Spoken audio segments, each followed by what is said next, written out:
What happens when a major diesel manufacturer decides they know better than the EPA, rejects the technology everyone else is using, and bets their entire company on a solution that doesn't work?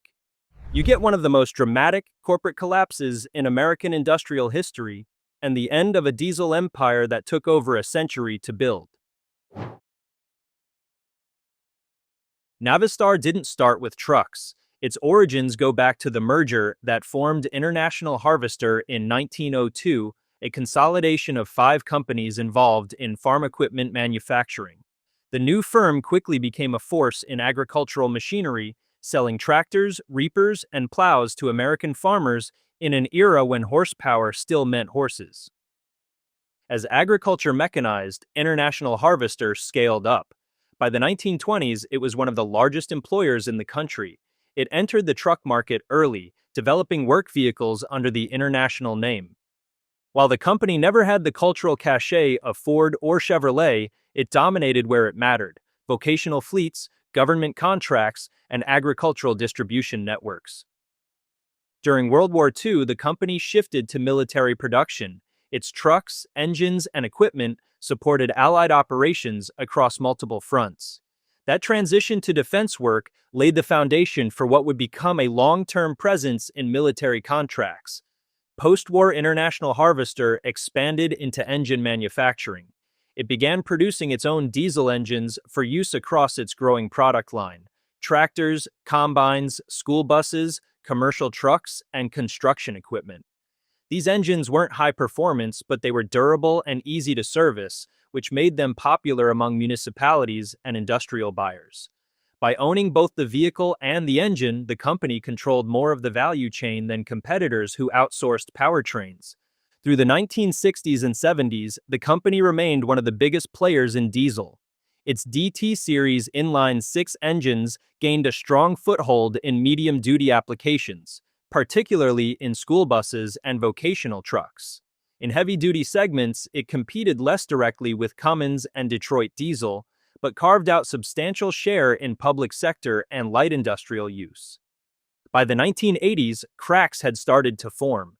Labor disputes, poor cost controls, and mismanagement pushed International Harvester to sell off several divisions, including its agricultural equipment arm to Tenneco, which merged it into Case IH. What remained of the company rebranded as Navistar International in 1986. While the brand was smaller, it retained the truck and engine business along with a sizable backlog of contracts and institutional customers. Despite losing its agricultural division, Navistar still managed to build over 300,000 engines annually by the early 2000s. These weren't just for their own vehicles. They supplied fleets with engines that powered everything from delivery trucks to armored personnel carriers. The DT and N-series engines became the standard for thousands of municipalities and vocational operators who valued simplicity, longevity, and low operating costs. The company also maintained a strong position in medium-duty truck sales through its international brand. Models like the 4700, 4900, and later the Durastar and Workstar became common in utility fleets and public works departments. Navistar wasn't flashy, but it was dependable and deeply embedded in the infrastructure of American transportation. It wasn't just engines and trucks. The company's defense division supplied military vehicles for overseas conflicts, especially after 9/11. Navistar Defense received billions in contracts for armored trucks, including MRAPs, which were widely deployed in Iraq and Afghanistan. These programs brought in revenue, but also increased the company's dependence on government budgets and complex procurement cycles. By the mid-2000s, Navistar was one of the last American manufacturers that still built its own engines and trucks under the same roof. It had survived wars, recessions, and divestitures, and it still had deep ties to the public sector. But looming EPA regulations were about to force a technological choice, and that's where the company made a decision that would change everything. In the early 2000s, the diesel engine world began to shift. New emissions regulations were on the horizon, ones that would require truck manufacturers to dramatically reduce harmful nitrogen oxide emissions. The Environmental Protection Agency had drawn a clear line. Cleaner engines were no longer optional. Every major diesel manufacturer faced the same challenge. Cummins, Volvo, and Daimler spent years developing selective catalytic reduction, a technology that had already seen success in Europe. SCR systems injected diesel exhaust fluid into the exhaust stream, where it reacted with a catalyst to break down nitrogen oxides into harmless nitrogen and water. This method added some complexity, requiring a separate DEF tank, additional sensors, and routine refills, but it allowed manufacturers to meet the EPA's strict emissions targets without sacrificing engine durability or performance. By 2010, nearly every heavy-duty diesel manufacturer had standardized on SCR as the compliance solution. It wasn't perfect, but it worked, and the entire industry agreed it was the way forward. Except Navistar. Navistar's leadership, confident in their in-house engineering and deeply protective of their vertically integrated business model, rejected SCR outright. They saw it as overcomplicated, unreliable, and worst of all, dependent on third-party suppliers. Navistar didn't want to build engines that required customers to refill another fluid or rely on outside components. Instead, they bet everything on a simpler solution. Exhaust gas recirculation, or EGR. EGR was already used in small amounts across the industry, but Navistar wanted to push it to the extreme. Their engineers believed they could use advanced cooling systems and turbocharging to cycle exhaust gases back into the engine, reducing emissions internally. No diesel exhaust fluid required. On paper, it looked clean. In practice, it would be catastrophic. This decision was more than a technical gamble. It was a strategic one. Navistar went all in. They didn't hedge. While their competitors invested in SCR systems, Navistar sunk hundreds of millions into MaxxForce, a new line of EGR-only engines that would carry the company into the next generation of emissions regulations. The confidence wasn't quiet either. Executives mocked SCR publicly. They called it expensive, burdensome, and impractical for fleet operators. Ads were launched bragging that Navistar engines didn't require liquid urea, a swipe at DEF fluid. Industry conferences became stages for bold declarations. Internally, engineers raised concerns about durability, complexity, and long-term reliability, but those voices were drowned out by leadership's determination to prove the world wrong. When the first MaxxForce engines hit the market in 2007, and especially after the 2010 models launched, it didn't take long for the problems to start. Fleets began reporting constant breakdowns, clogged EGR coolers, turbocharger failures, overheating issues, repair costs piled up. Trucks that should have run for hundreds of thousands of miles were being sidelined at 20,000 or 30,000. Warranty claims surged, service networks were overwhelmed, and worst of all, Navistar couldn't fix the problems fast enough. Their competitors, armed with SCR engines that performed reliably, began eating into Navistar's market share. Customers were furious. Fleets that had run internationals for decades dropped them overnight. The name MaxxForce became toxic in trucking circles, synonymous with unreliability and poor engineering. Navistar didn't back down at first. They doubled down, pouring more money into refining the EGR system, issuing patches, recalls, and updates. But it wasn't enough. The technology was fundamentally flawed for what they were trying to achieve. The EPA withheld certification on some models and sales plummeted. The brand had entered a spiral where every fix created new problems, and every update led to another round of complaints. Worse, dealers were losing faith. Mechanics hated working on MaxxForce engines. Resale values tanked. Entire regions that once leaned heavily on Navistar products began moving their fleets to competitors. The ripple effect reached every level of the company, from field technicians to executives. By 2012, the situation was unsustainable. Navistar abandoned the EGR-only approach and agreed to adopt SCR, the very system they had ridiculed.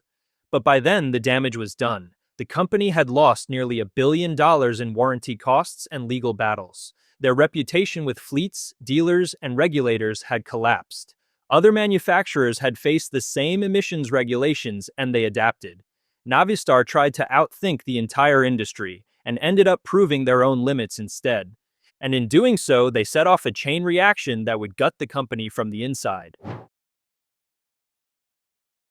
By the time Navistar admitted defeat on MaxxForce, the damage wasn't just done, it was spreading. The EGR-only engines had been a technical failure, but the real consequences went far beyond engineering. Customers were angry, lawsuits were piling up, entire fleets were suing for breach of contract, citing excessive downtime, repair costs, and lost revenue. Some companies had pulled dozens, if not hundreds, of trucks off the road. For many of them, switching manufacturers wasn't a choice, it was survival. Navistar found itself spending more on warranties than it was making on sales. In 2011 alone, the company lost nearly $500 million, largely due to warranty expenses, legal costs, and lost customers. Their stock price plummeted, investors fled, and confidence evaporated. And then came the regulators. The EPA began investigating Navistar's emissions claims. The company had tried to game the system, producing engines under a loophole that allowed limited quantities of non-compliant units while pursuing certification. But when the MaxxForce engines failed to get certified in time, that gamble backfired. In 2012, the EPA fined Navistar $300,000 for selling uncertified engines under transitional allowances, a preview of larger legal troubles that would culminate years later in a $52 million federal settlement. More lawsuits followed, whistleblowers came forward, internal documents leaked, showing that executives had been warned about potential reliability issues but pushed forward anyway. Customers accused Navistar of fraud. Former engineers spoke out, saying they were pressured to suppress test results. The public narrative shifted from engineering mistake to corporate cover-up. Inside the company, morale collapsed. Leadership churned, longtime employees left, plants faced layoffs, and dealers, once loyal to the brand, were left to handle the angry customers and broken trucks, often with little support. Service departments were overwhelmed, and part shortages made repairs even slower. The MaxxForce name was effectively dead, but the company still needed to build and sell trucks. Navistar scrambled to adopt SCR technology, the same solution they had spent years mocking. But by the time they rolled out compliant engines, it was too late. And it wasn't just the truck business that suffered. Their defense contracts came under scrutiny. Government agencies began reevaluating their partnerships. Public school districts started replacing their bus fleets with competitors' models. Financially, the company was reeling. In 2012, Navistar reported a loss of nearly $3 billion. Credit ratings were downgraded, banks tightened lending. The company tried to raise cash by selling off assets and slashing costs. But the bleeding didn't stop. In the midst of the chaos, Navistar's leadership changed. Longtime CEO Daniel Ustian, who had championed the EGR-only strategy, resigned under pressure. His replacement faced the daunting task of saving a company that had burned bridges with regulators, customers, and investors alike. Meanwhile, the industry moved on. Competitors continued refining their SCR systems, building stronger dealer networks, and absorbing the fleets that had abandoned Navistar.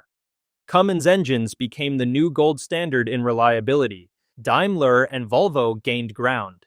Even when the company introduced new, more reliable engines in the mid-2000s, the shadow of MaxxForce still hung over everything. Used truck buyers avoided anything with a Navistar badge, dealers struggled to move inventory, and customers, burned by years of downtime and costly repairs, simply didn't want to take the risk. The collapse unfolded quietly, through layoffs, lawsuits, and evaporating market share. Navistar had survived over a century of economic shocks, world wars, and industrial revolutions, but in the end, it was internal failures that proved fatal. After years of losses, lawsuits, and damaged relationships, the company was no longer the same. The once dominant diesel builder that had powered farms, fleets, and wars was now a struggling manufacturer clinging to whatever market share it could hold. To stay afloat, Navistar cut jobs, closed plants, and leaned heavily on outside suppliers, ironically, including the very companies they once claimed to be superior to. They formed a strategic alliance with Germany's Volkswagen Group in 2016, selling off a 16.6% stake in exchange for much-needed capital and a shared technology roadmap. For a few years, that alliance kept the lights on, but the writing was on the wall. Navistar no longer had the leverage, reputation, or resources to compete with the global giants. The company that had once stood tall on American soil was now dependent on foreign backing just to survive. In 2020, Volkswagen's Traton Group announced plans to acquire Navistar outright in a $3.7 billion deal, which closed in July 2021. Traton had already owned MAN Scania and Volkswagen's own commercial truck operations, making Navistar the final piece in its strategy to compete with Daimler globally. With Navistar under its umbrella, Traton could now operate an integrated truck and engine network spanning multiple continents, linking its European, South American, and North American operations. For Navistar, this meant future products would likely be built on shared European platforms, not legacy American ones. The deal was positioned as a strategic move, a way to integrate Navistar into a global platform of truck and engine brands. But the truth was simpler. Navistar was no longer capable of standing on its own. In the years following the acquisition, Navistar's independent platforms were gradually phased out, development moved overseas, and engines once designed in America were replaced by modular systems built for global compatibility. US plants were downsized or repurposed. Iconic engines like the DT466 quietly disappeared from catalogs. There was no ceremony, no headlines, no farewell to the company that once powered farms, fleets, and military operations. Just a quiet shift in ownership and the end of America's diesel goldmine.